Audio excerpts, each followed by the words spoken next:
Hi, welcome to week 35 of Foundation 52.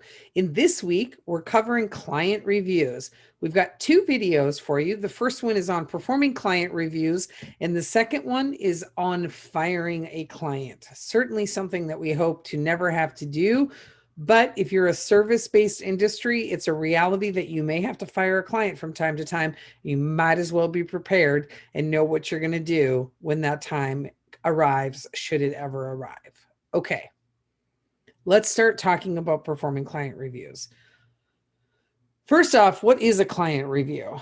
Well, simply put, a client review is taking a look at your clients and doing a review to confirm that one, they're still a good fit, that two, it makes sense to continue to do business with them, three, figure out how you can make changes or improvements with the client, and four, really make a decision if you're going to move forward with this client or if you need to structure some changes once the contract is over, if you're still under contract with the client.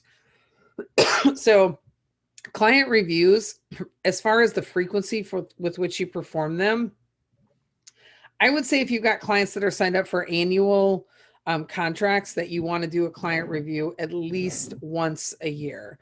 If you've got clients that are short term than that, like maybe it's 6 months or something, at the end of working with that client, you can do a review to determine, would you work with them again? And if you've got clients where you've been working with them for a very long time, you want to do a client review as quickly or as soon as you can if you haven't done one before. Client reviews are typically done internally, right? So at SB Pace, we're doing a client review. We're not typically involving the client in that review.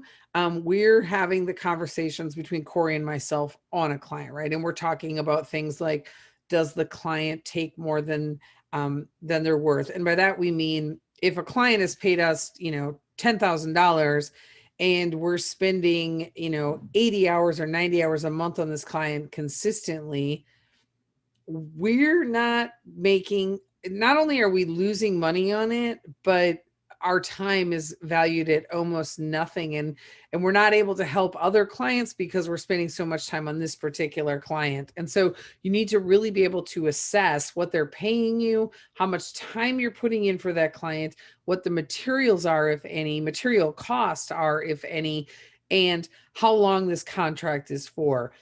Now, we firmly believe if you have a contract with a client, you need to state upfront how much time they're going to get. As an example, when we're doing services for helping someone launch a business, like we are very clear on this are the number of hours that we will be working on your project. Anything above and beyond that is not included in the price, and you're going to have to pay extra if you need our time beyond what we're giving you. We don't want to end up in a situation where we have somebody who's demanding a lot of our time and we are unable to actually help other clients or gain any additional revenue because we're essentially working for someone for free. This really client reviews is primarily for businesses that are service-based, right? I already said that, but I just want to reiterate. If you're selling a product, you're probably not doing client reviews. If you're selling services, you're probably doing or should be doing client reviews. So you structure them internally where you are going through, and we've got a worksheet that you can take a look at for this particular section where we've got questions listed out that you want to be asking yourself about your relationship with the client, what the client is providing back, the value of the client, if the client listens to your recommendations, if the client is, really like, do they respect the work that you're doing? Do they respect your time? All those types of things. There's a lot of questions on there that you can go through and answer, and they'll really help you to get to the meat of how things are going with the client. You also want to have an open conversation with the client about how you think things are going. If things are not going well, then you want to have that conversation. You want to try and fix it as quickly as you can, as early in the process as possible. The second you start to see things go wrong, you want to hit it. You want to address it with the client, but you also want to make sure that you note what's happening so that when you're doing future contracts or future work with people, that you figure out, is this something that we just need to add into our expectations or our client contracts so that we don't encounter this again, right? If it's something that's more about you and the way that you work, you probably want to put it in your contracts. If it's really about the client and what the client is doing, then you want to put it in the expectation section of your future contracts so that clients know what to expect with working with you or what your expectations of them are. And you definitely, like, you want to incorporate it whenever possible so that you don't encounter the same situations over and over and over again, because that's when it becomes really problematic, because you're not actually doing anything to address the problem. And this all feeds into the importance of having boundaries with your clients, right? When you're working closely with somebody, you develop good relationships with them, but you still have to keep this professional on some level, right? They're paying you money to provide a service. One, you need to make sure that you're providing the service that you're supposed to be providing, but two, that they're not taking advantage of the work that you're doing or the time. And we're not suggesting that clients will take advantage of you, but sometimes people do it and they don't even realize it's happening. So when things start to go off the rails or off track, you need to call people out on it. You need to bring it to people's attentions.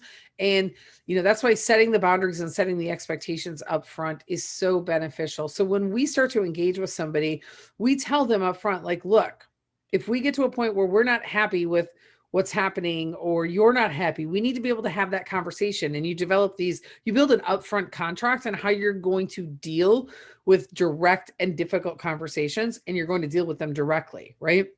You're not going to put it off. You're going to directly deal with people like, I don't feel like we're getting our money's worth right now. If you are the client, okay, well, what do I need to do to change that? That's a conversation, and that's a conversation worth having. So think about that as you're onboarding new clients, setting the boundaries and setting up the expectations so that things don't go off the rails. Finally, I want to talk a little bit very briefly about determining client value, right? So ultimately, you need to know to some degree what the value of a client is, and we're talking like monetary value, right? So there's a lifetime value that you get with customers if somebody's going to continue to work with you over and over and over again. And then there's also the value of clients if they're just one-time customers or clients. So if we bring somebody on to help them with a growth strategy, and let's say that they're paying us $50,000 for that growth strategy work. Now, I'm just illustrative purposes, right? I'm just throwing a number out there, $50,000, and we end up spending, because we're so efficient at growth strategies that we only have to spend 100 hours on it. That client, very, very valuable for us.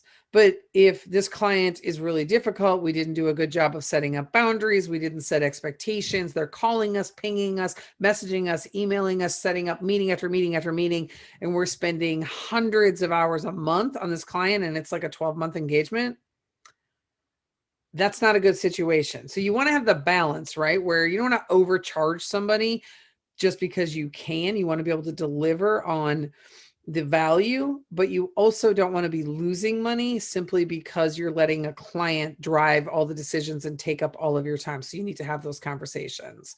Okay.